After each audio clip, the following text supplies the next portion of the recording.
Las llagas de Jesús nos han sanado. El amor infinito de Cristo sigue dándonos la salvación. Que nuestro interior esté siempre dispuesto a este verdadero regalo de amor. Sean bienvenidos a este su programa, Dios nos quiere sanos. Reflexión y estudio bíblico con Fray Nelson. Iniciamos.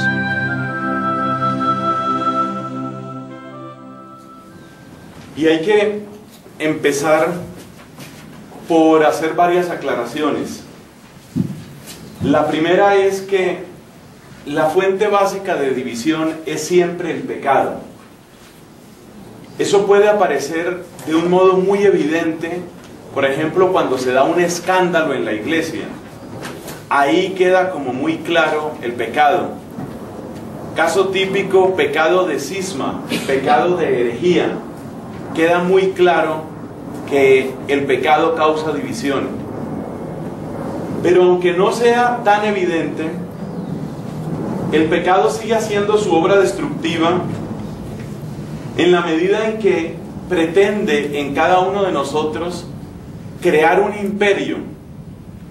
Finalmente, todos los pecados tienen en común y tienen su raíz en alguna forma de soberbia, que es el gran pecado del demonio.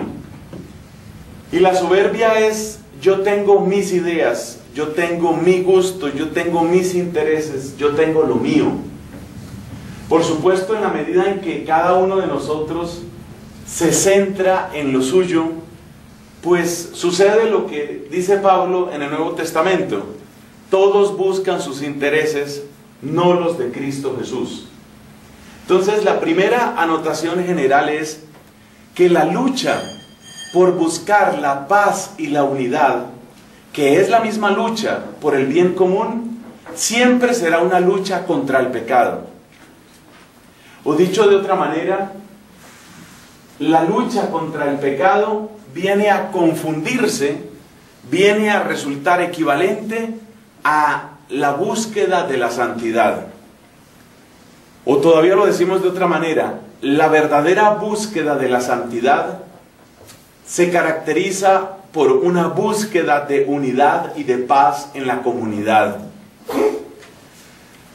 En contra de la idea que suele andar por ahí, la idea de la santidad como una especie de escapada en solitario, a espaldas, a escondidas o en contra de la comunidad, lo más propio de nuestra fe es mirar la santidad como una aventura comunitaria y como una búsqueda comunitaria. Es verdad que en la mitad del peor de los desiertos puede haber un oasis, y es verdad que en ese oasis puede darse una flor hermosísima. Pero nosotros esperamos que las flores más hermosas no aparezcan en el desierto, sino en los jardines, es decir, acompañadas de muchas otras flores.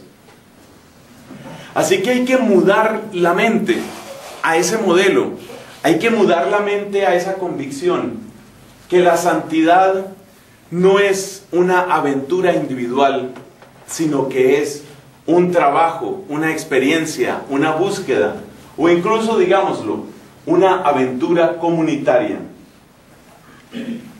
Entonces, ahí llevamos dos afirmaciones previas. Primera, la del pecado como fuente de toda división, y segundo, pues la búsqueda de la santidad, que viene a equivaler como búsqueda de la unidad. La frase de San Pablo también sirve para que encontremos un tercer elemento. La verdadera unidad es siempre unidad en Cristo. Y esta no es una frase piadosa. Unidad en Cristo hay que entenderlo por contraste con otras formas de unidad que también a veces quieren cautivar nuestro corazón. Por ejemplo, los que son fanáticos de un mismo equipo de fútbol seguramente tienen unidad en el Barça, unidad en el Real Madrid, o unidad en el América, o lo que sea. Los que tienen una misma formación, los que tienen una misma educación, los que vienen de un mismo país, también pueden creer que están muy unidos porque eso les une. Cuando uno está en el extranjero, por ejemplo, y se encuentra con un grupo de colombianos, siendo uno mismo colombiano, pues se siente un cierto aire de familia y uno puede creer que ahí hay una gran unidad. Luego resulta que entre esas personas pues hay unos que son entusiastas de la guerrilla y apoyan completamente lo que haga la guerrilla, sea lo que sea, y hay otros que en cambio creen que la guerrilla es el peor cáncer que le ha llegado a Colombia, y así sucesivamente. Entonces lo que parecía una gran unidad ya no lo es. Entonces fíjate que cuando hablamos de unidad en Cristo, repito, no es simplemente una frase piadosa. Unidad en Cristo, ¿qué quiere decir? Que me interesa la gloria de Cristo, que me interesa que su evangelio reine, que me interesa que todos nos rindamos ante Él. Y esto no hay que darlo por supuesto. Esto es una tarea que muchas veces tiene que construirse en el corazón del sacerdote y en el corazón del religioso. Porque resulta que a lo largo de los años, y con las muy distintas exigencias que trae la ley civil, que traen los padres de familia, que traen los vecinos, que traen las distintas escuelas teológicas, a uno se le puede olvidar que fundamentalmente el motivo de unidad está en Jesucristo. Y esto se nota en la manera como uno describe su propia situación cuando hay división. Yo no me entiendo con tal o cual persona, dice uno. O esta persona parece no perdonarme tal o cual cosa. Pero dentro de ese lenguaje muchas veces nos quedamos en un plano estrictamente horizontal. Es decir, ¿quién me gusta? ¿Con quién me entiendo? ¿Quién me acepta? ¿A quién acepto yo? Totalmente horizontal. Ese lenguaje horizontal hay que reemplazarlo por un lenguaje triangular en el cual nunca hablo yo de una relación con otra persona si no es para recordar Jesús en medio. Esa frase la volvió popular la fundadora del movimiento focolar, Chiara Lubich, insistía mucho en esto: Jesús en medio. Entonces Jesús en medio es que a mí no me interesa una persona porque me caiga bien, o no la rechazo porque me caiga mal, sino mi primer pensamiento es: ¿qué puedo yo hacer para que el plan de Cristo se realice en esta persona? ¿Qué puedo hacer para que la bendición de Cristo brille en esta persona? Fíjate qué modelo de fraternidad tan distinto surge así. Cuando Cristo se toma como primera referencia de comunidad, ahí podemos hablar de una unidad según el Espíritu. Cuando Cristo no aparece, es lo que el apóstol Pablo llama la carne. Recuerde usted que para Pablo carne no se refiere únicamente a piel, ni a deseo, ni a sexo. Carne es muchas veces el conjunto de motivaciones pura y estrictamente humanas, completamente horizontales, con las que uno acepta o rechaza a las personas, trabaja por ellas o las deja hundirse. Entonces, esa mentalidad carnal, que es la mentalidad de quienes piensan como yo, a quienes les caigo bien, quienes me caen bien a mí, quienes están de mi lado, en qué partido estás tú, todo ese lenguaje es lenguaje de la carne. Y en este contexto hay que entender la frase de Pablo en la carta a los Gálatas: la carne lucha contra el espíritu y el espíritu contra la carne. Ahí no se está refiriendo él a un problema filosófico del alma y del cuerpo. Si uno mira en Gálatas capítulo 5, ¿a qué llama Pablo las obras de la carne? Descubre que obras de la carne son, por ejemplo, las divisiones, la hechicería, los partidismos, cosas que no tienen que ver demasiado ni con el cuerpo ni con el placer, sino que tienen que ver con un amor o con un modo de relacionarse que no hace referencia a Cristo, a la redención de Cristo, al amor de Cristo. Entonces esa será nuestra tercera anotación previa.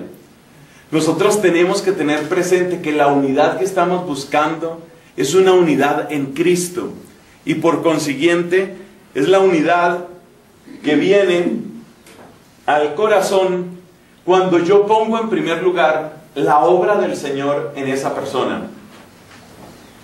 desde las primeras etapas en la formación, qué difícil que es inculcar esto. Parece completamente abstracto a una gran parte de nuestros formandos. Hablo de la experiencia que nosotros tenemos. No sé cómo sea entre ustedes. Pero qué difícil es eso. Qué difícil. Las referencias de comunidad, las referencias de amistad, las referencias de cariño, las referencias de unidad que traen nuestros jóvenes cuando llegan, son referencias completamente carnales. Es decir, quién me cae bien, quién me gusta, a quién le gusto, con quién me voy bien. Esas son las referencias que traen. Pero llegar al punto de pensar, esta es la persona que Dios me dio para que caminemos dentro de este sendero de fe, ese es un proceso que usualmente tarda mucho tiempo y a veces como que no llega. Entonces, esa es una tercera anotación previa a este tema de las amenazas. La cuarta anotación previa la tenemos ahí en el tablero y es lo que aparece en la primera línea. Hay mucha confusión en este tema de las amenazas porque solemos revolver tres palabras. Una cosa es la diversidad o variedad, otra cosa es la tensión y otra cosa es el conflicto. Por supuesto que antes de haber un conflicto suele haber una tensión, y antes de que se dé una tensión pues suele haber diversidad de opiniones o de puntos de vista, diversidad de enfoques. En ese sentido se podría decir que la diversidad es la que sirve de base para la tensión y la tensión sirve de base para el conflicto.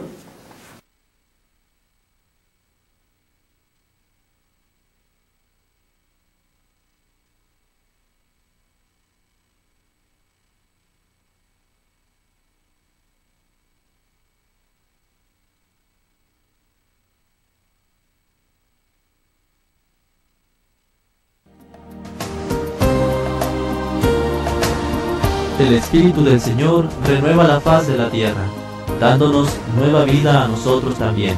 No te vayas, estamos en tu programa Dios nos quiere sanos. Vamos a una pausa y regresamos.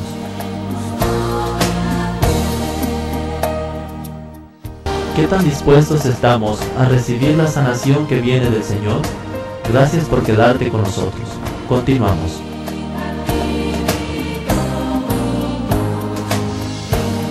Pero una cosa es que sirva de base y otra cosa es que lo genere.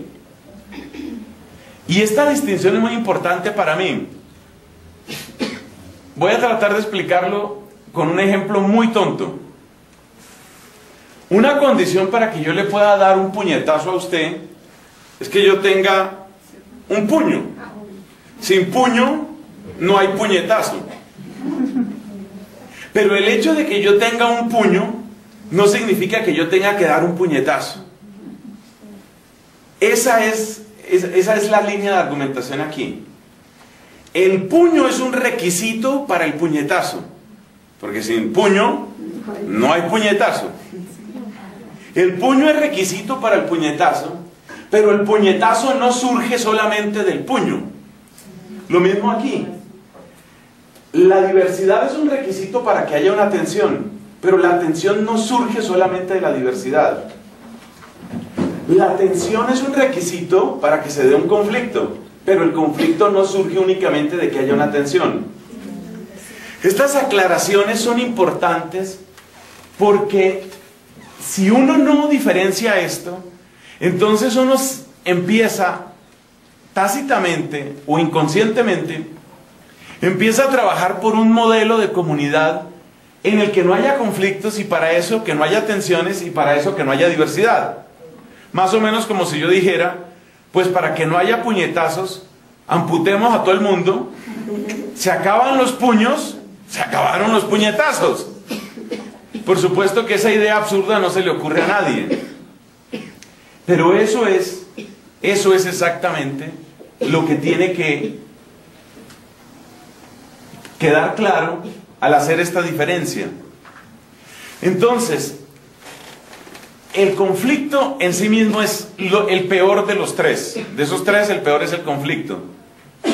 El conflicto supone un enfrentamiento expreso, un enfrentamiento visible, un choque. La tensión hasta cierto punto es como un enfrentamiento, pero un enfrentamiento latente. Está ahí, uno se da cuenta de que está ahí, pero todavía no es un choque explícito, no es un choque frontal. La diversidad pues indica precisamente la variedad que hay en las valoraciones, en los enfoques, en las prioridades. Siendo distintos, yo me voy a atrever a decir esta frase: de cada uno de ellos pueden salir cosas buenas. Incluso del conflicto. Es un poco lo que comentábamos mientras elaborábamos este cuadro. Suelen decir las parejas que cuando han superado sus crisis se quieren más que antes. Suele pasar en la vida humana que aquel que en su adolescencia se manifestó rebelde, grosero, insoportable, pero después como que madura y como que aprende a valorar a los papás, los quiere mucho más que como los quería cuando era niño. Es decir, ninguna de estas palabras necesariamente es una mala noticia permanente. Es verdad que una tensión que no se resuelve, una tensión permanente en la comunidad, puede incluso enfermar a la gente. Es verdad que un conflicto puede causar heridas bastante duraderas. Pero, aunque puede haber un resultado muy negativo, nosotros siempre, si queremos trabajar por el bien común y si queremos fomentar una verdadera vida de comunidad, tenemos que tomar la óptica de cuál es el bien que puede surgir. Lo mínimo que surge como bien en el caso extremo de un conflicto es que nos demos cuenta que hay varias maneras de afrontar los distintos problemas y los distintos retos que trae la vida. Fíjate, por ejemplo, si aplicamos esto a la historia de la Iglesia, pues claramente se da un conflicto en el momento de la Reforma Protestante, que está cumpliendo 500 años ya. 500 años. Son muchísimas, muchísimas las cosas malas, muchísimas las cosas desastrosas que han salido de la Reforma Protestante. En algunos lugares en Alemania se están haciendo celebraciones con motivo de estos 500 años. Invitaron a la Iglesia Católica a que se uniera a esas celebraciones. Y decía, el obispo encargado de ecumenismo, decía, nosotros no podemos unirnos a una celebración porque el pecado no se celebra. Es evidente que hay muchísimas desgracias que han salido de esa división, que ya cumple 500 años, muchísimas. Pero, a pesar de eso, nosotros no podemos negar que en más de una ocasión aprendemos algo de los protestantes. Así como Santo Domingo tuvo la humildad y la sensatez de aprender de los herejes, así también nosotros, católicos, aprendemos de los protestantes. No todo, la idea no es aprenderles las herejías, pero algo se les aprende. Estos ejemplos extremos los doy para que no tomemos una visión fatalista de los conflictos, mucho menos de las tensiones y muchísimo menos de la variedad o diversidad. Bueno, esas son nuestras anotaciones previas. Y con esas anotaciones creo que podemos mirar mejor qué significa buscar el bien común en medio de las diversidades, las tensiones y los conflictos. En el cuadro que está ante sus ojos hemos presentado como dos líneas de examen. Una línea es más interior y otra es más exterior.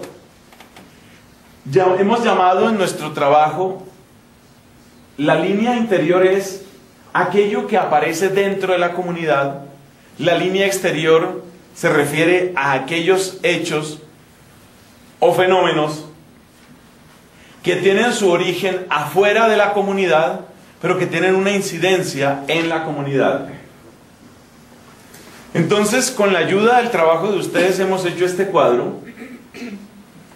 Encontramos que interiormente, es decir, en nuestro propio ser, nuestras comunidades son diversas. Y esa variedad, desde el principio hay que saludarla como una bendición, aunque hay que entender que puede producir tensiones y puede llegar a producir conflictos. Pero si no empezamos por mirar que hay una diversidad legítima y que hay una variedad legítima, entonces estaremos siempre demonizando todo lo que sea diverso, todos los que no piensen como yo, todos los que no obren como yo, todos los que no sientan como yo, están perdidos. Y hemos mencionado aquí algunos de esos elementos de diversidad. Diversidad en la cultura, diversidad en la manera de ser, diversidad en la formación académica, recuerdo que la mencionamos. Pero hay una que sale una y otra vez, y es la diversidad en la edad. ¿Por qué será que tiene tanta importancia, que toma tanta importancia la diversidad de edad? Por la forma de pensar. No necesariamente. Hay jóvenes que pueden ser muy conservadores, hay jóvenes que pueden ser muy liberales, hay gente mayor que puede ser muy infantil, hay gente... Yo tengo una impresión, y es que la razón principal por la que la edad determina tantas cosas no es por el solo proceso de crecer uno, sino porque dependiendo del momento en el que uno nació, uno se encuentra con una realidad eclesial distinta, y esa realidad eclesial es la que uno toma como la de uno. Entonces, ¿qué ha pasado? Yo lo he visto, por ejemplo, en mi comunidad. Ha pasado que tenemos algunos religiosos que vivieron todo el furor del inmediato posconcilio. Es decir, termina el Vaticano II y hay 2 o 3 palabras que realmente capturan la atención y los sueños de muchísima gente. Los que nacimos después ya no sentimos esa fiebre, porque no eran las palabras que podían llenar nuestros sueños, no eran las palabras que estaban retumbando una y otra vez en nuestros oídos. Las palabras que voy a decir seguramente las podemos reconocer, pero no son palabras que a los que nacimos después nos digan tanto. Por ejemplo, una palabra es colegialidad.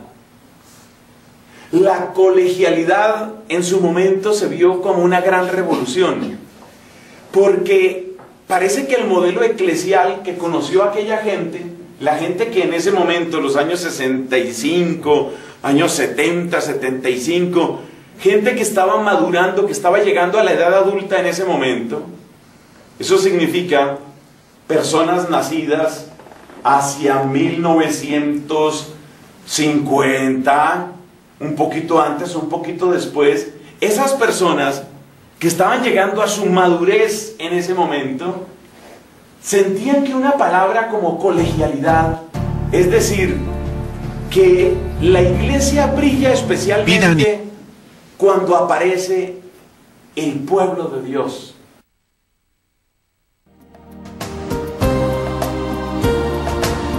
El Espíritu del Señor renueva la faz de la tierra, dándonos nueva vida a nosotros también.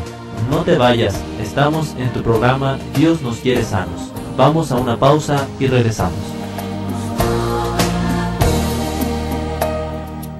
Felicidad y cuando todas las voces son escuchadas. Mire, eso sonaba fantástico en ese momento. A nosotros hoy nos cuesta un poco de trabajo sentir, no entender, sino sentir lo que estaba sintiendo la gente en esa hora.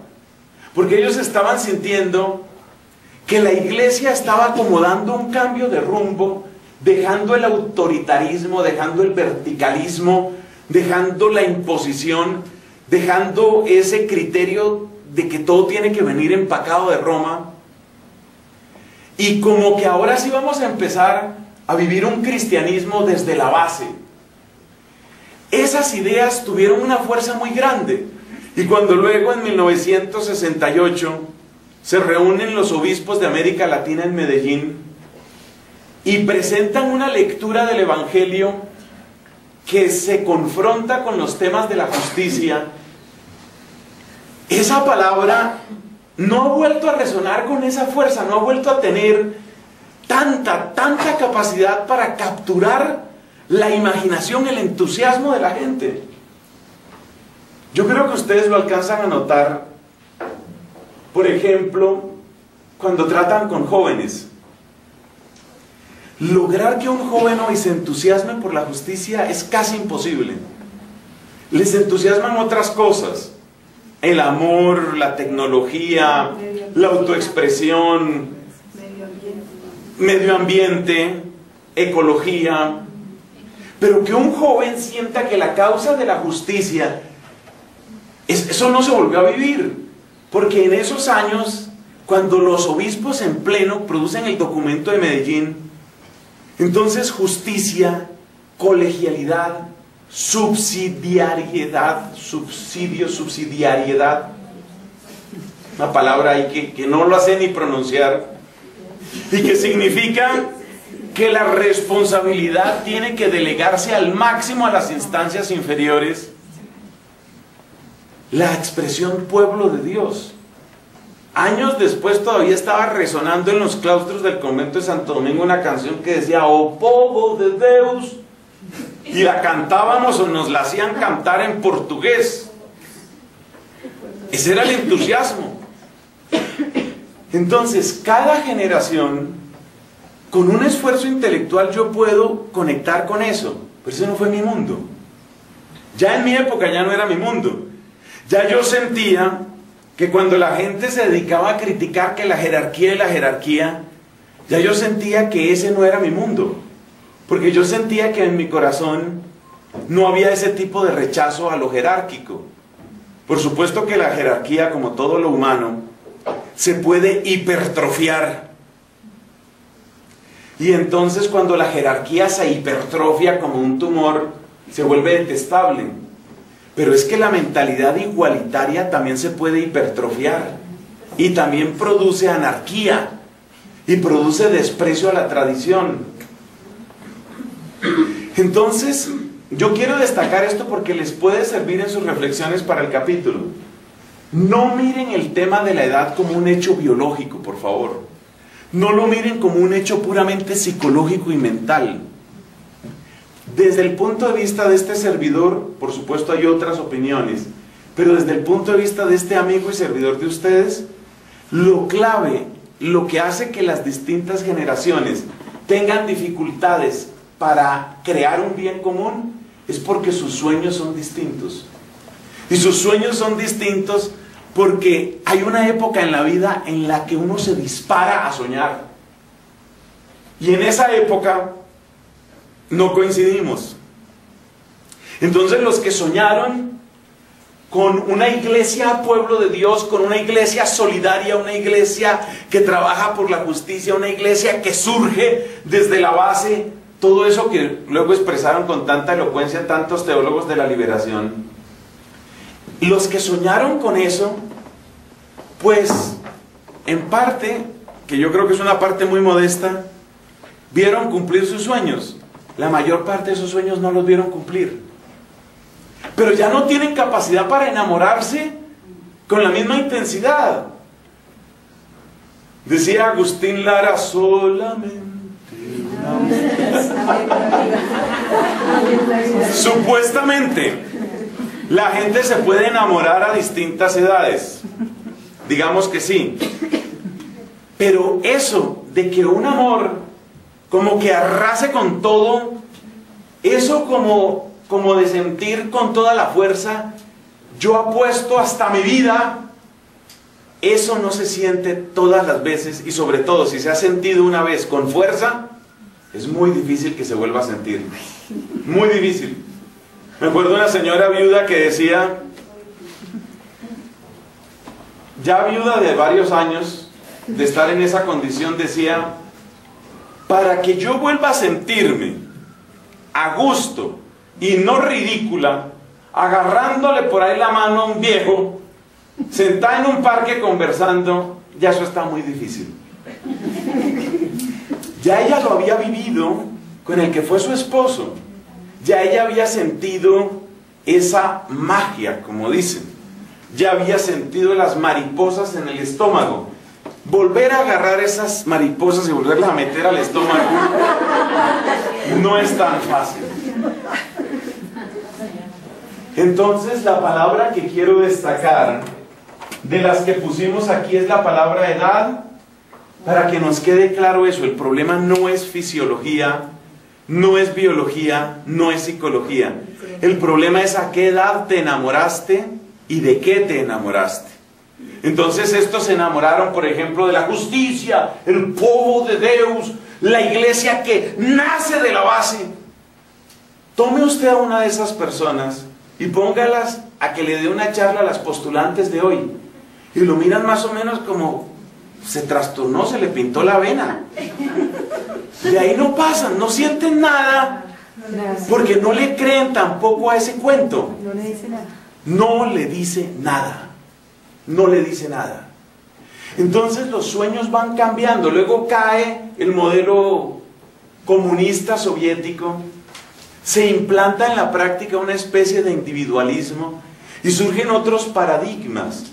Por ejemplo, surge el paradigma de la fidelidad en la amistad. Entonces la generación, no hablo de la mía, sino la generación un poco posterior. A ver, yo nací en el 65, hablemos de la gente que nació hacia el año 75, hacia el año 80. Es gente que cuando estaba llegando a su adolescencia y a su juventud, ya conocieron un mundo en el cual en la práctica no había una alternativa social viable. Ya no tenían una utopía. Ya no había una utopía social a la cual apostarle. La gente que nació en el 50, la gente que nació en el 60 y hasta el 60 se podría estirar, quizás sí podía creer en eso. Pero la gente que nació ya en los años 70 ya no sentían que hubiera una utopía social. Entonces ya sus criterios van a ser otros. Ya lo que les mueve la aguja, ya lo que les pone a soñar es otra cosa. Por ejemplo, la lealtad en la amistad. Eso vale muchísimo. Toda esa fuerza que la generación anterior le ponía a la camaradería, el juntémonos para una lucha, esa generación posterior se lo va a poner a la capacidad de aceptarnos, la capacidad de acogernos, la capacidad de estar bien juntos. Es una realidad, es un mundo diferente. Entonces, ¿qué pasa? Que cada uno de nosotros va acumulando sus propios sueños, sus propias frustraciones, y con algunas de ellas nos tendremos que morir. Que este es un dato muy importante. La gente que tenía una gran utopía del povo de Deus, la gente del povo de Deus se va a morir sintiendo que no conocieron la iglesia que ellos querían. La iglesia que soñaron no llegó, ni va a llegar. Probablemente estaban equivocados, qué sé yo. Luego vienen, porque estos estudios sociales son interesantísimos, luego vienen las reacciones. Entonces resulta que en el año 2005, 2006, uno de mis compañeros de convento allá en Dublín hace su profesión solemne en la orden dominicana. ¿Cuál es su primera reacción exterior? Él no era diácono, él no era sacerdote, pero ¿cuál fue su primera reacción exterior? Cuando no tenga el hábito, tendré clergyman. Entonces este hombre empezó a vivir meses y meses con clergyman, creo que se lo quitaba para bañarse, creo. Pero empieza a vivir con su traje clerical. Y el asunto no produce risas en los compañeros. Varios de ellos sienten que los signos sagrados son indispensables. Entonces esa es una reacción al padre que vive en mangas de camisa, al padre que no le ve un sentido a lo sagrado, al padre que seguramente mandó desocupar la iglesia de todas las imágenes que había. Entonces, esas reacciones y contrarreacciones y contrarreacciones son las que van haciendo que haya diferencias generacionales que son muy complejas. Como prometimos que íbamos a hablar de amenazas y de posibilidades, entonces ahora preguntémonos qué se hace frente a eso. La gran tarea es descubrir los sueños de las demás. Esa es la gran tarea. Y esos son los talleres que no hemos hecho. Y esos son los sueños de los que no hemos hablado. Porque resulta que esos sueños son sueños muchas veces sacrosantos.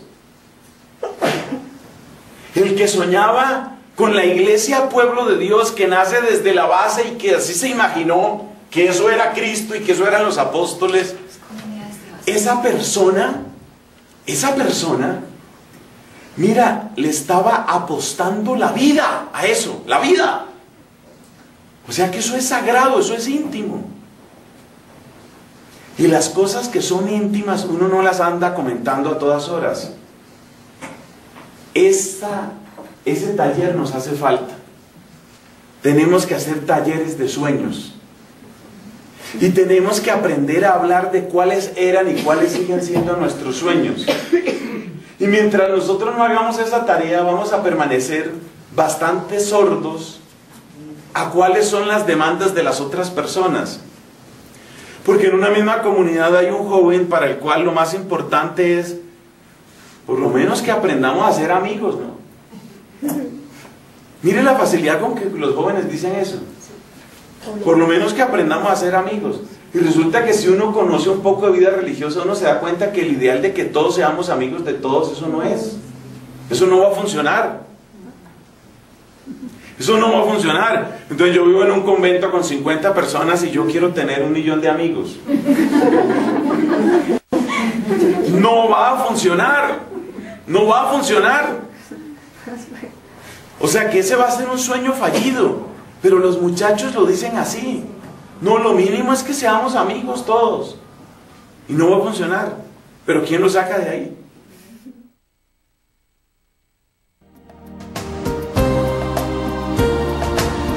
El Espíritu del Señor renueva la faz de la tierra, dándonos nueva vida a nosotros también.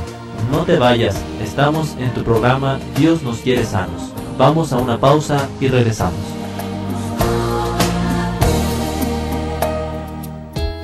Ya estamos de regreso a tu programa. Formación.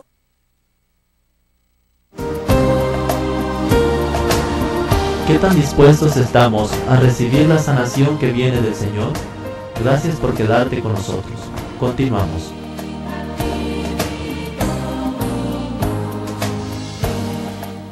Un personaje tiene en su convento a otro personaje que dice: yo creo que la iglesia no ha aprendido a ser servidora de la humanidad.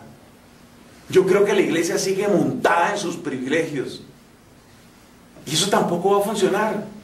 Porque ese quisiera que vendiéramos el convento de Santo Domingo y nos fuéramos a 4 barrios de invasión. Y eso tampoco va a suceder. Entonces el sueño frustrado del muchacho que dice: por lo menos que seamos amigos. Y el otro que dice que aprendamos a hacer una iglesia en actitud de servicio, que debemos de buscar privilegios. Y no se entienden. No hay manera de avanzar en ese camino si no es recorriendo los sueños del otro. El día en el que yo, que nada más quiero que seamos amigos, el día en que yo empiezo a entender que al otro le duele otra cosa, le aprieta otro callo, el día en el que yo empiece a entender eso, ahí se empieza a hacer comunidad. Fuentes de tensión: los temperamentos, volvió a salir la edad, los conflictos de autoridad, la distribución del trabajo, son algunos de los elementos que hemos mencionado. como fuentes de tensión interna. Tensión interna. Hablemos un poquito, así como aquí seleccionamos el tema de la edad, hablemos un poquito del tema del temperamento, de la manera de ser. ¿Qué podemos decir a ese respecto? Podemos decir que otro taller que nos hace falta es el taller del conocimiento de uno mismo. Decía nuestra amiga Santa Catalina de Siena que el principio de toda vida espiritual estaba en el conocimiento de uno mismo. Y resulta que estamos mal en ese conocimiento. Estamos mal. ¿Qué quiere decir eso?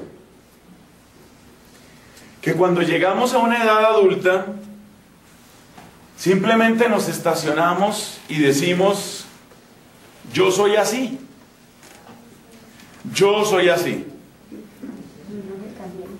Démonos cuenta de que esa frase realmente es el himno de la inflexibilidad. Y el inflexible solo necesita encontrarse con otro inflexible para que surja tensión y luego conflicto. Entonces, aprender a conocerse es ante todo saber que todos somos mejorables, que todos estamos por hacer, que todos somos incompletos.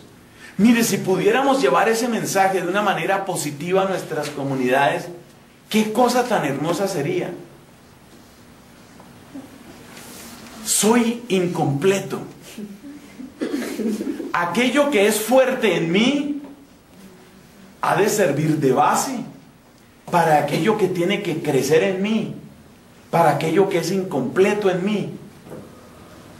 Pero toma mucho tiempo y mucho esfuerzo dar ese paso. No es fácil llegar a descubrir que soy incompleto.